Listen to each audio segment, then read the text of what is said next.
सकाळी 10 वाजेच्या सुमारास न्यूरॉन हॉस्पिटल येथून माहिती समजली की तेथील एका डॉक्टरनी इंजेक्शन घेऊन स्वतः आत्महत्या केलेली आहे. त्यामुळे आमचे DO अधिकारी असतात ते तात्काळ तिथे गेले आणि त्यांनी पाहणी केली असता न्यूरॉनमध्ये 408 नंबरची रूम आहे.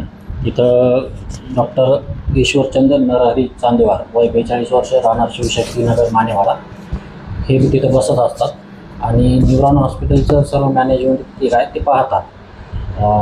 तर त्यांनी सकाळी डॉक्टरच्या स्टाफकडून माहिती समजली सकाळी अंदाजे 6 वाजतेच्या दरम्यान ते दवाखान्यात आले होते आणि त्याच्यानंतर दवाखान्यात राऊंड मारून ते त्यांच्या रूममध्ये जाऊन बसले होते.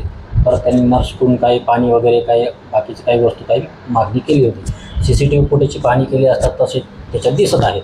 ते आले आणि एक दवाखान्यात राहून ICUमध्ये इकडं फिरून त्यांच्या रूममध्ये जाऊन बसलेले दिसत आहे.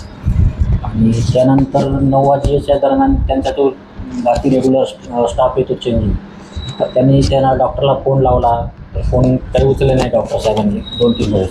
तर त्यांच्या रूमवर जाऊन त्यांनी दार पण वाजवला तरी त्यांनी काही दरवाजा उघडला नाही. त्यामुळे त्यातल्या स्टाफनी तो दरवाजा तोडला. तर त्यानंतर त्यामध्ये जो सोफा आहे त्या सोफावर ते पडलेले दिसले. लगेच त्यांना शिफ्ट करून ICUमध्ये नेलं आणि काही चालू आहे का त्यांना हे करण्याचा प्रयत्न केला बा काही घेऊन जायला वाटत नाही. तर त्यांच्या लक्षात आले की ते मरण पावलेले आहेत. त्यांच्या रूमची पाहणी केली असता तिथे काही इंजेक्शन सिरीजच्याद्वारे त्यांनी स्वतः इंजेक्शन घेतल्याचं असं दिसून आलेलं आहे. PM कारवाई वगैरे निकष झालेला आहे. अधिक तपास चालू आहे.